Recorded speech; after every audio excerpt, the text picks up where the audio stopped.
নমস্কার দর্শক এবং শ্রোতা বন্ধুরা, আপনারা দেখছেন ইতিহাস, ঐতিহ্য, শিল্প, সংস্কৃতি, রাজনৈতিক বিশ্লেষণ, ধর্মী ইত্যাদি নিয়ে উন্মুক্ত ঘরোয়া আলোচনা হ্যালো বিপ্লব টক্স। নমস্কার দর্শক বৃন্দ, পৃথিবী ঘুরব, পৃথিবী দেখব, পৃথিবীকে জয় করব। আমাদের এই নেশা চিরন্তর হয়ে চলে আসছে, ঘুরছি আমরা। সবার ভিতরে আমাদের এই কম বেশি আশা থাকে। তবে আজকে আপনাদের সঙ্গে এমন একজন ব্যক্তিত্বের সাথে পরিচয় করিয়ে দেব, বাঁকুড়ার বনলতা রিসোর্টের সেই কর্ণধর, যিনার তিল তিল পরিশ্রমে গড়ে উঠেছে সে বৃহৎ আকারী বনলতা রিসোর্ট। নমস্কার দাদা। নমস্কার। আপনি কেমন আছেন? আমি ভালো আছি। আপনার সঙ্গে আজকে আমরা কথা বলতে পেরে আমাদের নিজেদেরও ভালো লাগছে, কারণ আপনার যে অ্যাক্টিভিটিস সেইগুলা আমরা অনেক আগের থেকে দেখেছি, সেই বিষয়গুলা অনেকের কাছে শুনেছি, কিন্তু আজকে সেই আপনার কাছে পৌঁছাতে পারলাম। আমাদের সংক্ষিপ্ত আকারে একটু কথা বলার জন্য, সময় দেওয়ার জন্য আপনাকে অনেক অনেক ধন্যবাদ। আপনার কাছে প্রথম পথ চলার সম্পর্কে, যে আপনার জীবনের পথ চলা কিভাবে শুরু করেছিলেন আর কিভাবে বনলতা রিসোর্টে আপনি তৈরি করেছেন, সেই জায়গায় আমরা একটু ফিরে যেতে চাই। মহাদেব মণ্ডল বলছি, জয়পুর, বাঁকুড়া। তো আমাদের প্রথম যখন রিসোর্ট তৈরি হয় তার আগে রাস্তার ধারে আমরা একটি ধাবা করেছিলাম।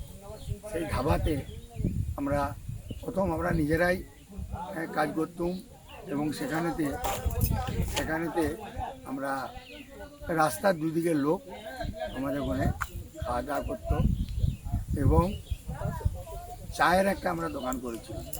সেই চায়ের দোকানে আমাদের কিন্তু কলকাতার থেকে পুরুলিয়া যারা যাতায়াত করতো তারা কিন্তু সবাই আমাদের দোকানে চা খেয়ে যেত এবং সেটা দেখে দেখে আমরা কিন্তু আমাদের আরও প্রায় 50 থেকে 60খানা আমরা গরু চাষ করলাম। সেই গরুর থেকে আমরা দুধ দুয়ে আমরা চা দোকানে দিলাম। সেই দুধ থেকে চা তৈরি করে আমরা যারা আসতো তাদেরকে কিন্তু চা খাওয়াতাম এবং সেই দুধ থেকে আমরা রসগোল্লা তৈরি করতাম। সেই দুধ থেকে রসগোল্লা তৈরি করে আমরা কিন্তু ওই রাস্তা ধারে বিক্রি করতাম, রসগোল্লাও ভালো বিক্রি হতো। আস্তে আস্তে করে আমরা 4টি রুম করলাম ওই পুকুরের ধারে। সেই রুমেতে আস্তে আস্তে মানুষ এলো। সেটা করতে করতে আমরা আরও কিছু জমি আমরা কিনে সেখানে আমরা সবজি চাষ করতে আরম্ভ করলাম। সেই সবজি দিয়ে আমরা কিন্তু খাবারটা তৈরি করছি।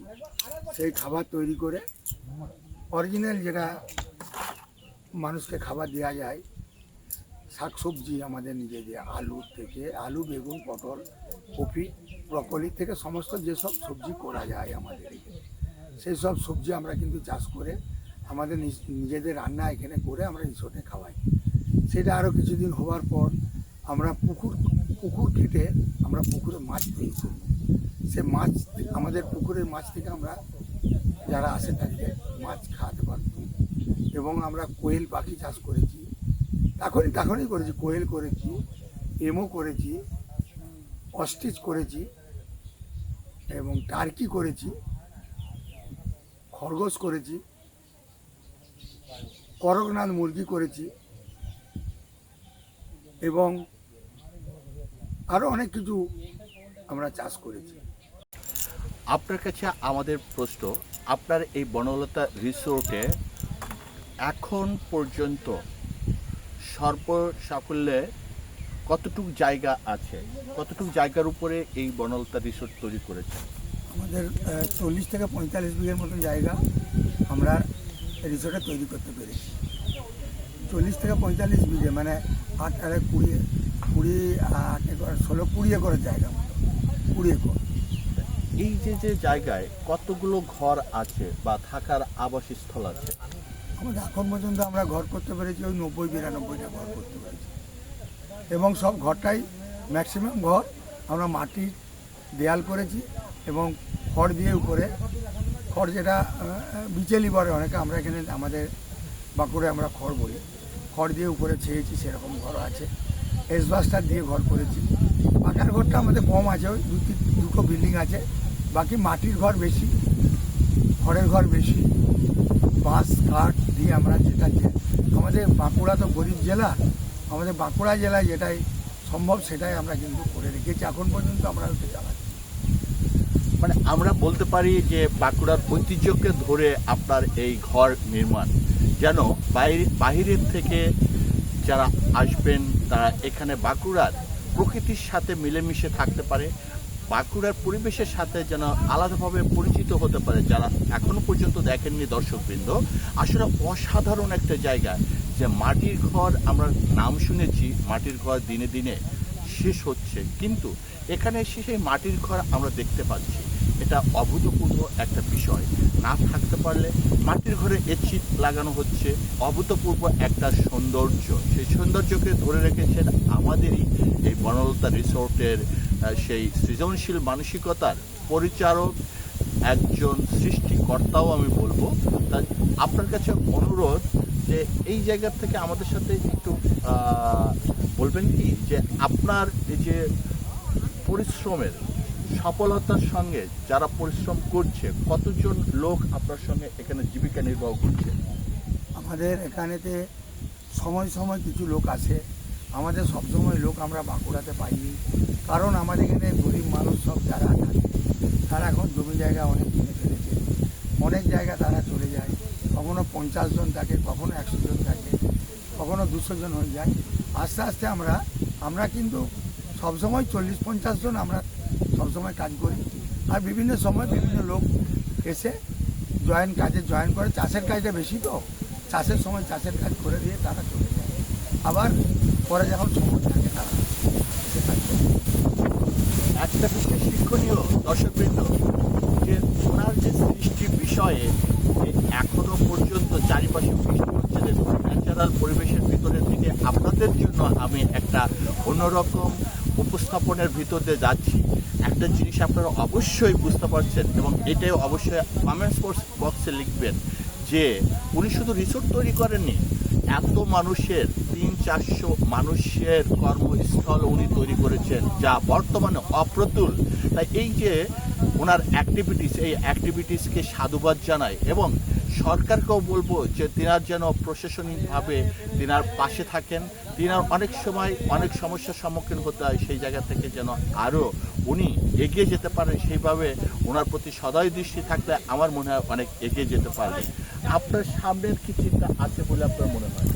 আমাদের সামনে চিন্তা, আমরা যদি এগুলোকে আরও যদি চাষ আমরা বাড়াতে পারি, আমরা ফুলের চাষ খুব ভালো করতে পারি। শীতকালে বহু লোক আমাদের জেলা বা রাজ্যের থেকে আসে, যে ফুলটা অনেক মানুষ দেখতে চায়, বা ফুল অনেকে চায়, যে ফুল চাষটা আমরা আরও করে বাড়াতে চাই, আরও খাবার দাবার আরও যাতে ভালো করতে পারি, এটা আরও চেষ্টা করছি আমরা, আরও ভালো করে খাবার দাবার করে যেন বাইরের লোক আসে এখানকে।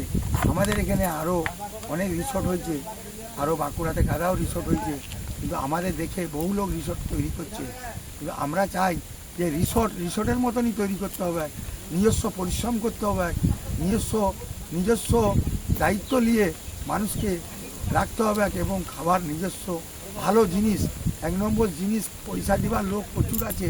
আমরা যদি 1 নম্বর জিনিস তৈরি করতে পারি, তাহলে পয়সা দেওয়ার লোকও কিন্তু প্রচুর আছে। আমরা সব মানুষকে চাই যে ভালো করে কাজ করুক, ভালো খাওয়া দাওয়া করুক, তবে মানুষ আসবে। আমরা রিসর্ট মানে বহু লোক আসে, শুধু একবার বেড়াতে যায়, আমাদের এখানে আসে, মুকুটমণিপুর যায়, আমাদের বিষ্ণুপুর যায়, জয়রামবাটি যায়। আমাদের যেসব লোক আসে তারা অন্তত বনলতায় একবার 1 কাপ চা খেয়ে বিষ্ণুপুর যায়, বিষ্ণুপুর থেকে যখন ফিরে এখন 1 কাপ চা খেয়ে আমাদের জয়রামবাটি যায়। আমাদের সরকার তরফ থেকেও আমাদের বহু কিছু আমাদেরকে সাহায্য করেছে, আমাদেরকে দেখে, আমাদের যেসব আমাদের পশ্চিমবঙ্গ সরকার আমাদের পাশে আছে। আমরা চাই যে পশ্চিমবঙ্গ সরকার আমাদের পাশে থাকুক, আরও আমরা ভালো করে যাতে চালাতে পারি।